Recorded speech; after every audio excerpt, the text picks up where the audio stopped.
September 1941, Louisiana. The air was thick with humidity and tension. Lieutenant General Ben Lear stood in his command post, his hands trembling slightly as he gripped a formal document. This wasn't just any piece of paper. It was a protest, an accusation, a demand for justice. His opponent in this massive military exercise had done the unthinkable.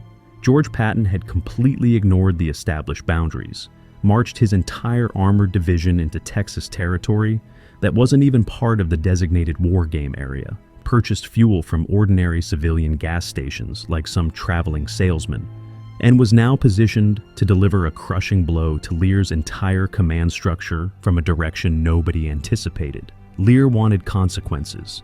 He wanted Patton disciplined, perhaps even court-martialed.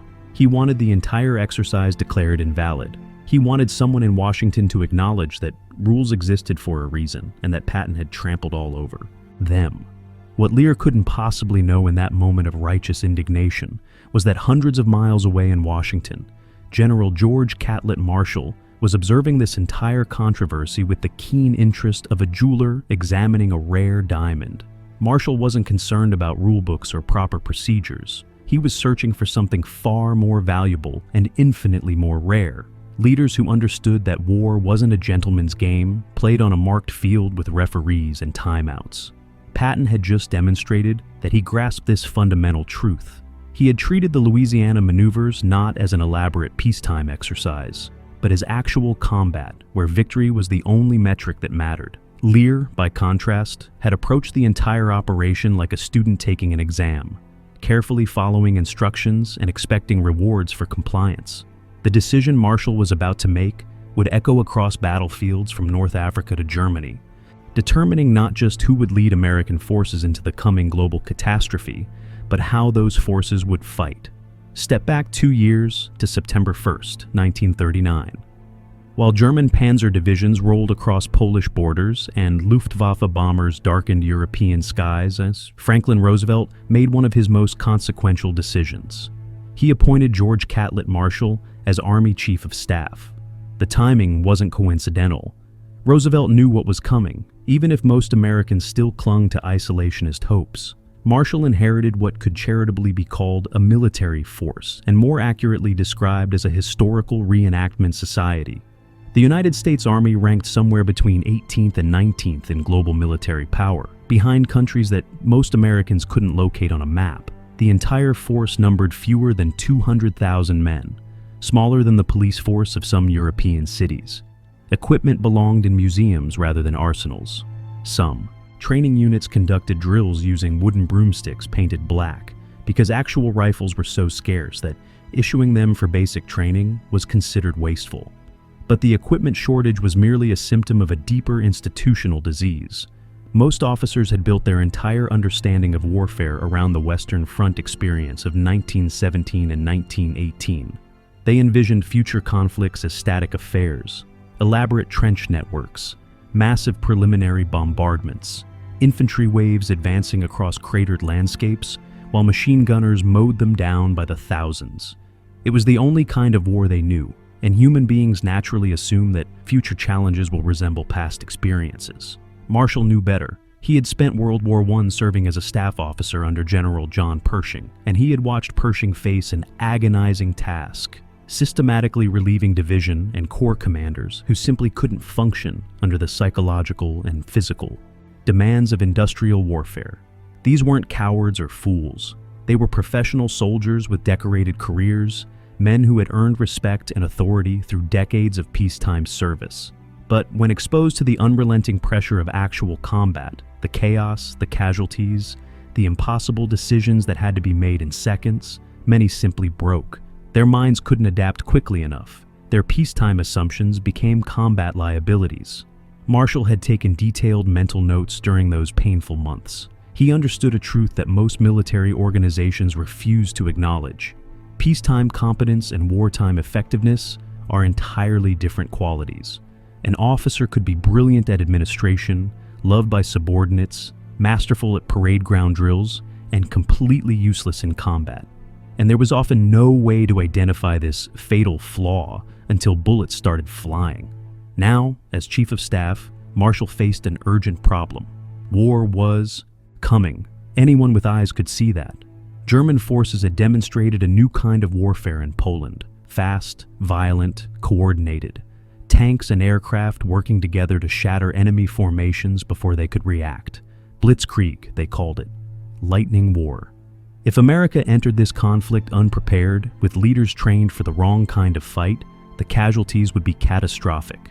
In October 1939, barely a month into his new position, Marshall made a statement that sent shockwaves through the officer corps. Speaking with characteristic bluntness, he declared that most current general officers were too old to command troops in battle under the immense pressures of modern warfare. Their minds had been formed in a different era, shaped by different challenges. They had become psychologically inflexible, unable to adapt when circumstances changed. This wasn't about age alone. Marshall himself was approaching 60. It was about mindset, about the difference between officers who followed established procedures because those procedures made sense, and officers who followed established procedures because questioning them felt dangerous. The Army desperately needed the former and couldn't afford the latter. The seniority system made reform nearly impossible. Officers advanced based primarily on time in service, creating a comfortable, predictable career path where patience mattered more than brilliance. The system rewarded political skill and avoided making powerful enemies. It was excellent for maintaining institutional stability in peacetime. It was a potential death sentence in war. Marshall's solution was characteristically bold and politically risky. He appointed a review board of 6 retired generals, headed by his own predecessor, General Malin Craig. These men were given extraordinary authority. They could remove any officer from promotion consideration for reasons they deemed good and sufficient, a deliberately vague standard that gave them maximum flexibility. Officers targeted by the board would have 1 year to retire with dignity.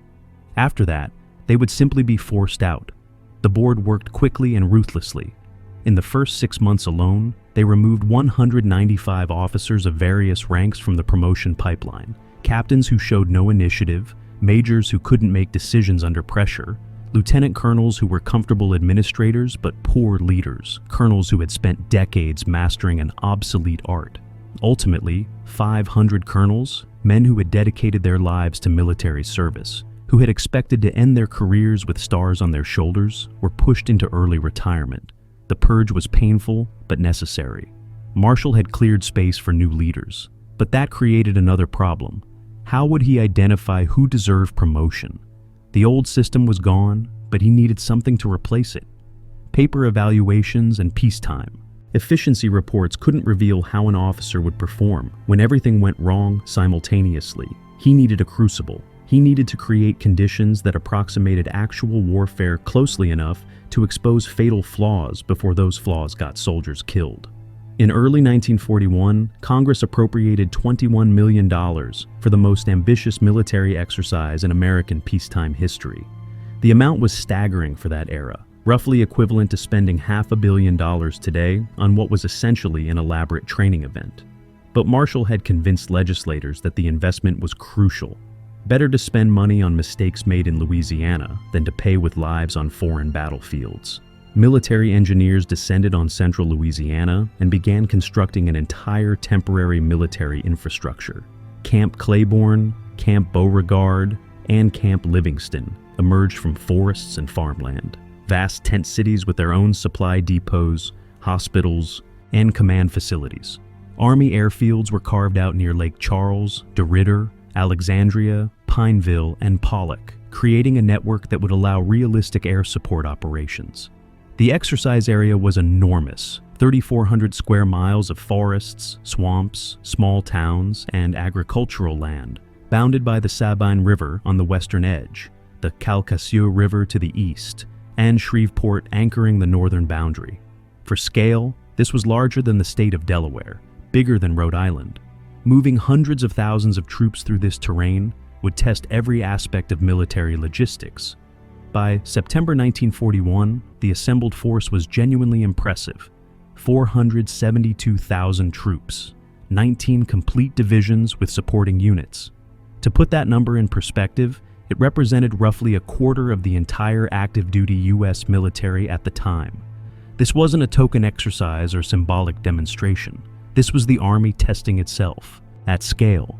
The scenario was straightforward. Two fictitious nations, designated Red Army and Blue Army, were in dispute over navigation rights on the Mississippi River. Diplomatic negotiations had failed. Both sides had mobilized for war. The exercise would run in 2 phases, with commanders given broad objectives but maximum freedom in how they achieved those objectives. There would be umpires to adjudicate outcomes, but no rigid scripts. Officers would have to think, adapt, and lead. Marshall's instructions to his commanders were characteristically direct. I want the mistakes made down in Louisiana, not over in Europe. Better to fail here, learn the lessons, make the necessary changes before lives depended on getting it right. Lieutenant General Ben Lear drew the assignment of commanding the Red Army. At 65, Lear represented a particular type of military professionalism that had dominated the Army for decades. He was a strict disciplinarian who believed that good, order and military discipline were the foundation of effective forces. His approach to command emphasized careful planning, adherence to doctrine, and methodical execution. Soldiers under his command knew exactly what was expected of them, because Lear operated according to clearly defined principles. He believed that warfare, like any complex endeavor, succeeded when everyone followed their assigned roles and trusted that the overall plan would produce victory. Lieutenant General Walter Kruger commanded the opposing Blue Army. At 60, Kruger was less rigid than Lear, but equally methodical in his approach. He had a reputation for thorough preparation and careful coordination. His troops had nicknamed his forces Blitzkrieger in recognition of their relatively aggressive tactics, though this was aggressive by American standards of 1941, which still meant considerably more cautious than German doctrine. Serving as Kruger's chief of staff was a 51-year-old colonel named Dwight David Eisenhower, who had spent his entire career preparing for responsibilities that had never quite materialized. Eisenhower was competent, hard-working, and completely unknown outside military circles. Marshall hadn't particularly noticed him yet. The press certainly hadn't. Then there was Major General George Smith Patton, Jr., commanding the 2nd Armored Division. At 55, Patton cut a distinctive figure, tall, immaculately uniformed, carrying custom ivory-handled revolvers, possessed of a vocabulary that could make career sergeants blush. He had spent decades studying armored warfare during an era when most American officers dismissed tanks as specialized infantry support weapons with limited utility. Patton had commanded the first American tank units in World War I, had studied French and British tank operations, had read everything available about German panzer theories. He understood mobile warfare at a level that few American officers could match. But Patton was controversial. His aggressive personality alienated colleagues. His profane outbursts and theatrical mannerisms seemed unprofessional to officers who valued dignity and restraint. Many in the Army hierarchy saw him as talented but fundamentally unserious, more concerned with personal glory than the sound military practice. Marshall wasn't sure what to make of Patton. The Louisiana maneuvers would provide clarity. Phase 1 began at 5 o'clock in the morning on September 15, 1941. Patton's 2nd Armored Division was initially assigned to Lear's Red Army, a decision that would create immediate friction. At dawn, Patton's reconnaissance units rolled across the Grand Ecore Bridge north of Natchitoches, pushing westward toward the Sabine River boundary. The tanks moved with impressive speed. By afternoon, advanced elements had already covered significant ground, reaching Fort Jessup near Many, Louisiana.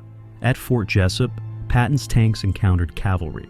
Units from the Blue 1st Cavalry Division, and a sharp engagement erupted. In the chaos of mock combat, umpires declaring vehicles destroyed, commanders arguing about who had shot first, units maneuvering through actual historical grounds, one of Patton's tanks accidentally ran over and destroyed a historical marker. The incident perfectly captured Patton's approach. Focus on the objective. Damn the niceties. But Lear refused to let Patton's armor operate the way Patton believed it should. In Lear's conception of warfare, tanks were mobile artillery, powerful weapons that supported infantry advances. Infantry remained the decisive arm of combat. Tanks existed to help infantry succeed. This meant that armored units needed to move at infantry pace, coordinating closely with foot soldiers, providing fire support when infantry encountered resistance. Patton vehemently disagreed. Tanks shouldn't follow infantry. He argued, Tanks should lead breakthroughs. Their speed and shock value were wasted if they were chained to soldiers marching at 3 miles per hour. Armor should punch through enemy defenses, race deep into rear areas, create chaos and panic. Infantry could follow and consolidate gains. But in Patton's vision, tanks were the spearhead, not the support weapon. Lear overruled him. Doctrine was clear, and Lear followed doctrine. The result was predictable disaster. Within 24 hours, the 2nd Armored Division had bogged down in swampy terrain. Moving slowly to accommodate infantry, Patton's tanks became easy targets for Blue Army anti-tank units. Instead of using their mobility to avoid enemy fire, the tanks sat in predictable positions while umpires declared vehicle after vehicle destroyed. It was exactly the kind of tactical employment that would produce catastrophic casualties in actual combat. By September 20th, when Phase 1 concluded, the 2nd Armored had been defeated comprehensively. Patton was furious, but also vindicated in his own mind. The failure wasn't the tank's fault. It wasn't his fault. It was the doctrine's fault. Lear had used World War I methods against an opponent who understood more modern approaches, and those obsolete methods had failed exactly as Patton had predicted they would. Between Phase 1 and Phase 2, both armies had 4 days to rest, reorganize, and shift positions. The scenario changed completely. For Phase 2, Blue Army would conduct offensive operations to seize Shreveport. Red Army would defend. And crucially, Patton's 2nd Armored Division switched sides. He now reported to Kruger's Blue Army Command. Eisenhower, serving as Kruger's Chief of Staff, studied maps of the terrain and developed an audacious concept. Instead of attacking Shreveport directly from the south, which would mean pushing through prepared defensive positions where Lear expected them, Eisenhower proposed a massive flanking maneuver. Send Patton's armor west, across the Sabine River into Texas, then drive north through East Texas, then turn east back into Louisiana to strike Shreveport from the rear. The plan was risky for multiple reasons. It pulled the main striking force away from the objective initially, moving in the opposite direction. It dramatically extended supply lines. It required crossing terrain that wasn't technically part of the maneuver area. It depended on speed and surprise, with minimal margin for error. If something went wrong, if tanks broke down, if fuel ran short, if Red Army detected the movement early, Patton's entire division could be caught isolated and destroyed. Kruger approved it anyway. Perhaps he recognized that bold action was what Marshall wanted to see. Perhaps he simply trusted Patton's ability to execute difficult maneuvers. Regardless, Patton received his orders on September 24th. Take the 2nd Armored on a wide sweep through Texas and hit Shreveport from the north. Phase 2 began with diversionary movements. The Blue 1st Cavalry Division crossed the Sabine River at Logansport, Louisiana, and Carthage, Texas, attacking toward Shreveport from the south. They served as both a legitimate threat and as bait, drawing Lear's attention and holding his defensive focus southward. Meanwhile, Patton took the 2nd Armored Division on a completely different route. The division crossed the Sabine River into Texas at Orange, down on the Gulf Coast, far from where anyone expected the main attack.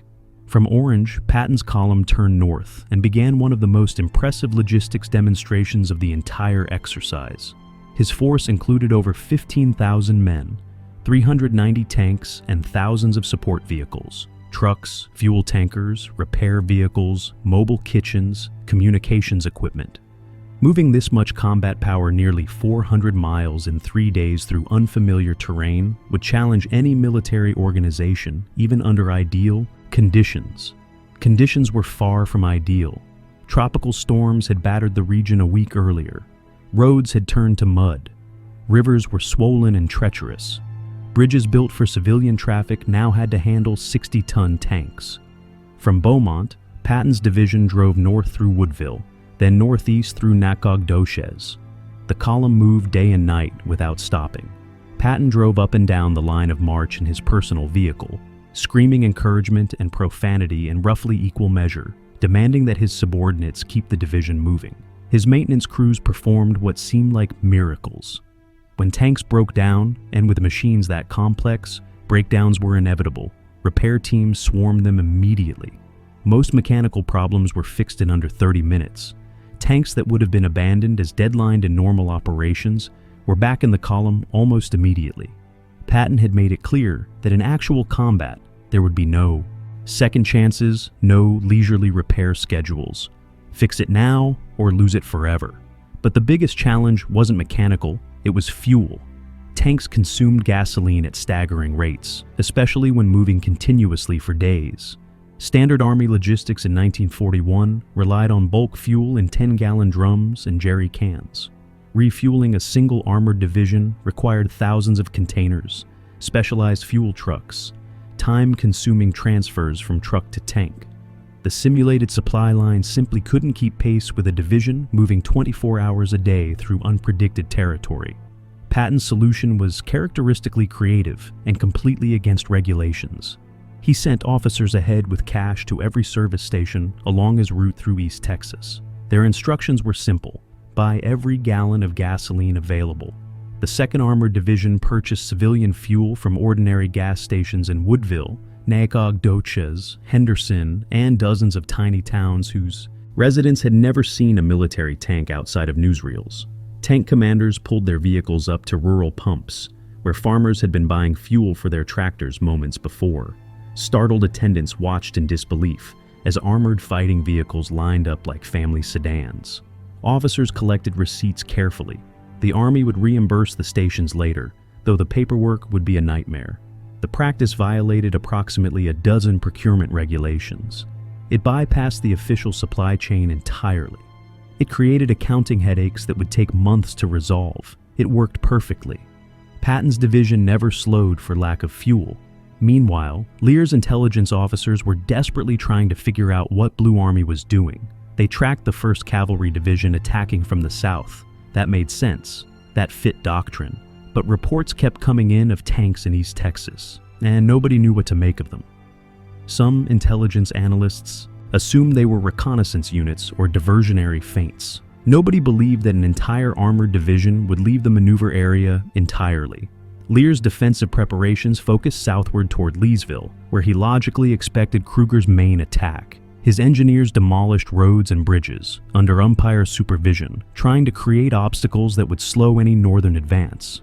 But these preparations assumed Patton would attack through defensive belts from the south, grinding through prepared positions. Lear never seriously considered that Patton might simply bypass his entire defensive system.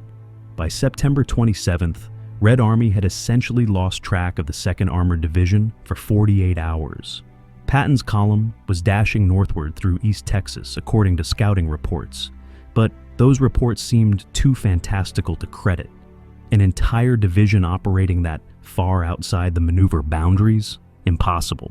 It had to be an elaborate deception. On the night of September 27th, Patton's forces camped just west of Belcher, Louisiana, resting briefly before the final push. At dawn on September 28th, they drove through Belcher and the tiny community of Dixie and struck at Shreveport from the north, precisely where Lear had virtually no defenses prepared. Red Army units scrambled desperately to reorient their forces. Commands were issued, then contradicted, then revised again.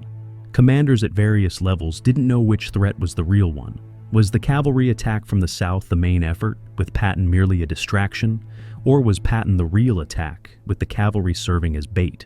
In the confusion, effective response became impossible. Patton's reconnaissance battalions drove straight for Barksdale Field, the major airbase north of Shreveport and headquarters of the Red Army's 2nd Air Task Force. On the morning of September 28th, reconnaissance units overran the field before defenders could organize effective resistance. Umpires ruled the entire air staff captured. Lear's ability to coordinate air support collapsed instantly. The Red Army tried to respond. Bombers flying from Natchitoches struck at Patton's columns, and umpires ruled bridges destroyed, slowing his advance just enough to prevent complete encirclement of Shreveport. But the outcome was already clear. Blue 1st Cavalry was attacking from the south. Patton's armor had decapitated command from the north. Red Army was caught in a vice with no good options. General Leslie McNair, who supervised the overall maneuvers, called a halt to Phase 2 on September 28th after only 4 days. Blue Army had won decisively. Lear filed his formal protest immediately. The document was detailed and professionally written, but the outrage was evident in every paragraph. Patton had violated maneuver boundaries by taking his division outside the designated area. He had used civilian resources instead of proper military supply chains. He had ignored established procedures. The entire operation should be invalidated because it wasn't conducted according to the rules governing the exercise. When umpires approached Patton about the protest, his response became legendary. He reportedly said, "I am unaware of the existence of any rules in war." The statement perfectly captured his philosophy. War wasn't a game with agreed-upon boundaries. The enemy wouldn't respect maneuver areas or supply regulations. Victory went to whoever achieved their objective fastest, not to whoever followed procedures most carefully. The umpires forwarded Lear's protest to General Headquarters in Washington. Marshall read it personally, along with detailed after-action reports from both armies. His decision would send a clear message to every officer in the Army about what kind of leadership he valued for the coming war. Marshall sided with Patton completely. His reasoning was straightforward and devastating to Lear's position. Real war doesn't have boundaries marked on maps. The enemy won't respect maneuver areas. Supply chains break down in combat all the time. Improvisation isn't a violation of doctrine. It's a fundamental requirement for victory. Officers who couldn't think beyond the rulebook in a peacetime exercise certainly couldn't be trusted to lead forces in actual combat, where the stakes were infinitely higher and the chaos infinitely worse. Marshall used the 1941 Louisiana maneuvers as his primary evaluation tool for senior leadership across the Army. Of the 42 generals who commanded divisions, corps, or armies during the exercises, only 11 would go on to command forces in actual combat operations. Marshall relieved or pushed aside 31 officers. They were too cautious, too rigid, too slow, too conventional in their thinking. They showed judgment problems under pressure. They couldn't adapt when plans fell apart. The Army couldn't afford them, and Marshall wouldn't gamble with soldiers' lives by giving these men responsibility they couldn't handle. Patton emerged from Louisiana as one of the undeniable rising stars. Within months, Marshall would summon him to Washington for promotion and combat assignment. The Texas End Run had demonstrated exactly the kind of aggressive, adaptable leadership that modern mobile warfare required. Eisenhower also caught Marshall's attention during the Louisiana exercises. His planning for Kruger's Blue Army showed strategic insight and willingness to take calculated risks. 8 days after Pearl Harbor, Marshall brought Eisenhower to Washington. In February 1941, Eisenhower had been a lieutenant colonel, a mid-level staff officer whose name appeared in no newspapers. 1 year later, he was a 3-star general. By 1943, he would be Supreme Allied Commander for the invasion of Europe. The tactics Patton demonstrated in Louisiana weren't just theoretical exercises. They reappeared 3 years later under the most desperate circumstances America faced in the European theater. December 1944. The Battle of the Bulge. Germany launched its last major offensive through the Ardennes forest in Belgium, catching American forces completely by surprise. Within days, an entire salient had been driven into Allied lines. American forces were in retreat. The 101st Airborne Division was surrounded at Bastogne, cut off from supply and reinforcement. The situation was genuinely desperate. If the German breakthrough couldn't be contained, the entire Allied timetable for victory would be jeopardized. Eisenhower, now Supreme Commander, called an emergency meeting of his senior generals. He asked his commanders how quickly they could counterattack. Most generals talked about weeks of preparation. Moving entire armies was extraordinarily complicated. Units were scattered across Belgium and France. Supply lines needed to be reorganized. Plans had to be developed and coordinated. Artillery had to be repositioned. The logistics alone would take weeks to arrange properly. Patton, commanding 3rd Army, said he could attack in 48 hours with 3 divisions. The other generals thought he was grandstanding, playing to his reputation for aggressive rhetoric. You couldn't turn an entire army 90 degrees and attack on a completely different axis in 2 days. 3rd Army was currently engaged in operations in the Saar region, facing German forces to the east. Patton was proposing to disengage, wheel north, and attack into the Bulge from the south while still maintaining his existing defensive positions. The logistics alone seemed impossible. The coordination challenges were staggering, But Patton had already prepared. His intelligence officer, Colonel Oscar Koch, had predicted the German attack possibility when nearly everyone else dismissed the idea. Patton had quietly developed contingency plans. When Eisenhower asked for the impossible, Patton made one phone call to his chief of staff. Within hours, Third Army began its pivot north. More than 250,000 men, tens of thousands of vehicles, artillery batteries, supply convoys, all moving through winter conditions across icy roads in brutal cold. It was one of the most impressive logistics achievements of the entire war. On December 26th, Patton's forces broke through to Bastogne, relieving the siege. He had done it again. The same maneuver he'd executed in Louisiana in 1941. Turn the flank, move faster than the enemy expects, hit from an unexpected direction. The Texas end run had been practice. The relief of Bastogne was the real thing. After the war, Allied intelligence officers conducted extensive interrogations of captured German generals. One question came up repeatedly: which Allied commanders did you fear most? The answers were remarkably consistent. Field Marshal Bernard Montgomery was predictable and methodical, competent, but conventional. You could anticipate what Montgomery would do because he followed sound military principles carefully. General Omar Bradley was professionally capable but cautious. He wouldn't take unnecessary risks, which meant his actions stayed within predictable parameters. Patton was different. Field Marshal Gerd von Rundstedt, who commanded German forces during the D-Day period, stated flatly that Patton was the Allied general German commanders feared most. General Fritz Bayerlein, who commanded Elite Panzer Lehr Division, said Patton was the only Allied commander who had the instincts of a German panzer leader, the highest compliment one armor commander could give another. From the first encounters in North Africa through Sicily, France, and into Germany, German forces consistently underestimated how fast Patton could move, and every single time, they paid for that underestimation in destroyed divisions and captured territory. Why did German generals fear Patton more than any other Allied commander? Because he thought like they did. German military doctrine emphasized speed, aggression, and ruthless exploitation of enemy weaknesses. Most Allied commanders were more cautious, more methodical. But Patton understood the German approach instinctively because he'd spent decades studying exactly the kind of mobile warfare the Germans had perfected. When he commanded an army, he fought the way German generals wished they could fight if given the resources Patton commanded. But there was something else. German commanders could predict what most Allied generals would do because those generals followed sound military doctrine. Patton didn't follow rules. He followed objectives. He attacked when doctrine said to consolidate. He advanced when logistics said to halt.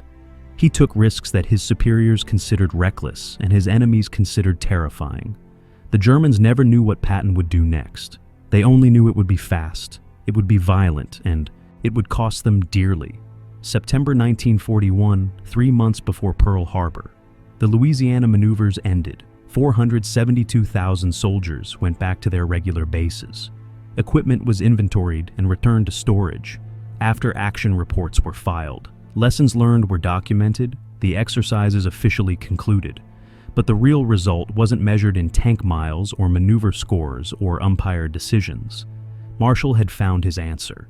He knew which officers could lead American forces against the Wehrmacht. He knew who understood that modern warfare rewarded speed and aggression over caution and procedure. He knew who would win. George Patton bought gasoline at Texas service stations and became one of America's most feared generals because he understood one fundamental thing that Ben Lear never did. Rules exist to create order in peacetime.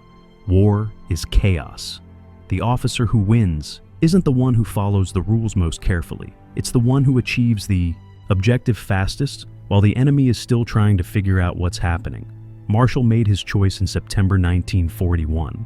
3 years later, Patton commanded Third Army across France, destroying German divisions and proving that the Texas end run wasn't luck or a one-time stunt. It was the future of American warfare, adapted, refined, and repeated again and again until victory was achieved. The Louisiana maneuvers demonstrated that America's greatest weapon wasn't necessarily superior equipment or overwhelming numbers. It was leaders who understood that winning matters more than following procedures, that speed matters more than perfect coordination, and that sometimes the best way to follow orders is to achieve the mission by whatever means necessary, even if that means buying fuel at civilian gas stations in towns that aren't supposed to be anywhere near the battlefield.